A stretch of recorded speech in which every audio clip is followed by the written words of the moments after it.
there's one of the lines that jumped out at me was from the second reading of St. Paul, and he talks about how God chose us before the foundation of the world. Before the foundation of the world. And that kind of, as I was thinking about that, I kind of started thinking about, what was that like before there was time? Because time is something that's part of our earth, we experience. What was it like before the foundation of the world, as St. Paul said? And it kind of took me back to being in math class, because I was a math major. And I would spend most of math class just my mind wandering and not actually paying attention. Because math is so boring. And be thinking about, what is eternity? What does that look like? What does forever mean? How does that, trying to get your mind around that is kind of it's fun, and it takes your mind off being in math class. So anyway, what are those kinds of questions I think are good for us to ask, and maybe probably ask ourselves those kinds of questions when we were younger even.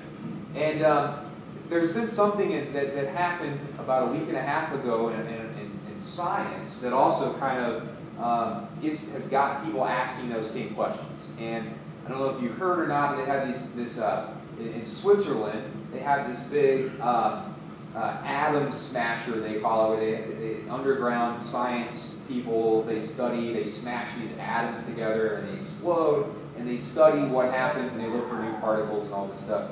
I guess there's nothing else to do in Switzerland but smash atoms together. But anyway, they do that, and they feel like they announced about a week and a half ago that they discovered this new particle that they feel like is really important for kind of understanding how the world was created. And they call it the God particle, or at least the media has been calling it the God particle. And one of the interesting things is, of course, as soon as they ask the scientists, they're like, we didn't name it that. That wasn't our name for it. The media is naming it that to kind of get people to click and read the story. Because they're like, well, that's a lot more interesting title than, whatever the real scientific nerdy name for the particle is, right? So they're getting people to click on it. But anyways, it's been an interesting thing, and the media has kind of spun it to sound like, hey, maybe we've got the new thing, maybe God didn't really create the world, because we found this new minuscule atom, part of an atom thing, right? And it really is kind of this age-old thing that's been going on forever, which is like, faith in one corner and science is in the other, and people love to make it sound like we hate each other, and they're always battling one another, especially our Catholic faith, right? And it's really, that kind of makes for good stories and good books and interesting movies, when you have the priests always running around curmudgeonly and mad at scientists for, because they're proving God's not real or something, but it's not really the case at all. Our relationship with our Catholic faith and science is actually very interesting, and there's a lot of interconnection there. And of course, you start to say that, and people are like, what about Galileo? And that's then you're supposed to, as a Catholic, you're supposed to instantly hang your head in shame and be like, oh yeah, we do hate science, I forgot, because of Galileo, right? Well, one of the things about, there's two things about Galileo. A, no one actually knows the whole story, okay? I mean, it's out there, but hardly anybody, I had all these kids, that I taught, and they were like, oh, what about Galileo? You're saying the church likes science. And I was like, well, okay, write out what happened with Galileo. Tell me the story. And they're like, well, I don't know. I'm like, exactly, okay? Hardly anybody actually bothers to read the story about what actually happened to Galileo. So that's an interesting thing, but I won't read that to you or tell you that. You can go home. That's your homework assignment. But the other thing about Galileo, let's say for a second that the church was really mean to Galileo. Let's just take that. Well, Cardinal Newman's like, don't you think if the church hated science, there'd be someone else in the last 2,000 years that the church was mean to? But there aren't any. Galileo's the only one. So if we really hated science and scientists, then we would there'd be other examples, but there aren't. And in fact, we have lots of scientists through the years that have been priests and sisters and brothers and lay Catholics, and even today, there's a lot of priests who are doctors and scientists and study these things. The Vatican has this observatory that studies the stars and engages in science and is well known throughout the world as a great center of scientific discovery. The Vatican, the Church, funds lots of scientific research in stem cells and cancer and other diseases, trying to find cures. The last two popes, Pope Benedict and John Paul II, have always been bringing scientists in every year saying, hey, tell me what's going on in the world of science. What's new out there? What do I need to know of as Pope?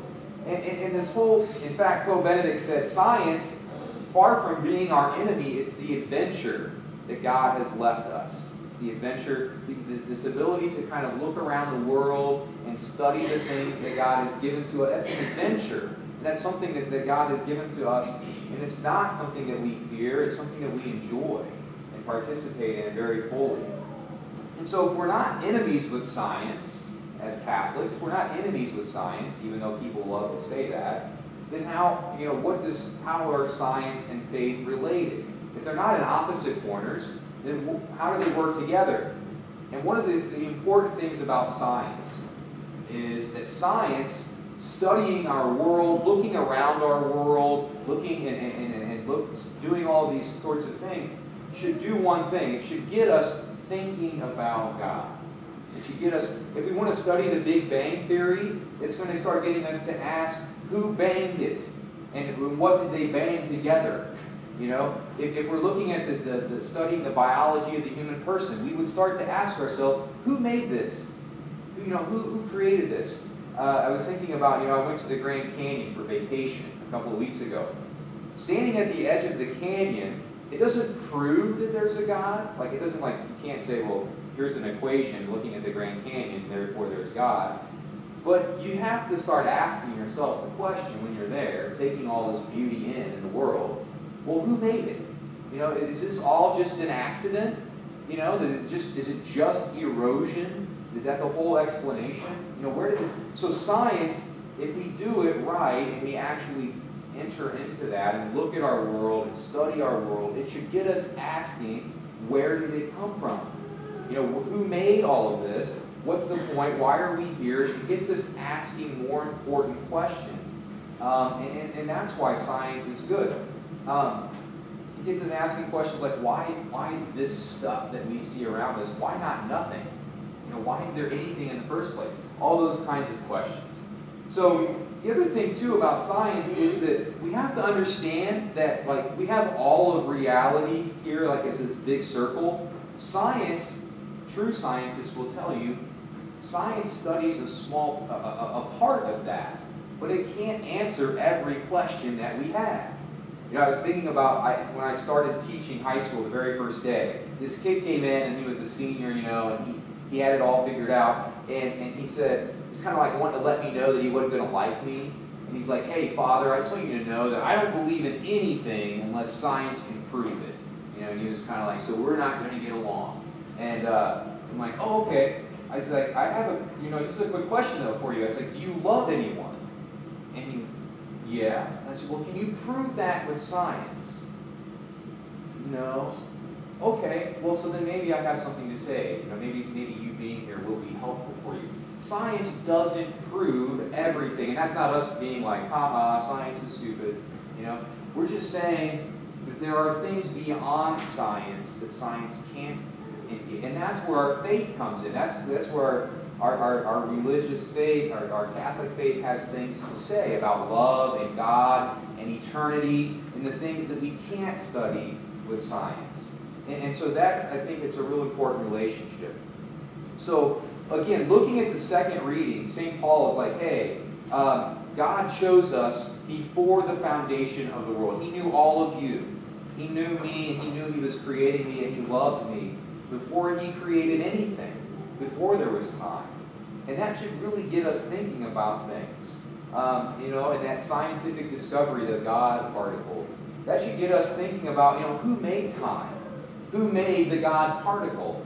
Who made atoms? Who made biology and all of the things that we see in our world? Who made nature? And what was it like before these things were real, before there was time? The church says thinking about the deeper questions of life, about love, about God, about time, about eternity, thinking about those is not a waste of time, even though we won't get an answer. We're not going to get a scientific answer that I can study when I say, what is eternity?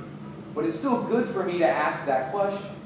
And so we should spend time thinking about love and about God and prayer, just kind of soaking in what God has to say to us, knowing that our science and our faith are never going to contradict each other and are in fact meant to work in cooperation with each other. So Heavenly Father, we end today by thanking you for loving us from before time began. We thank you for eternity that you've created. We pray that we will one day share with you in your eternity. And in the meantime, we spend our time in our prayer thinking about you and love and all the mysteries of this world, thanking you that you have created us from before the foundation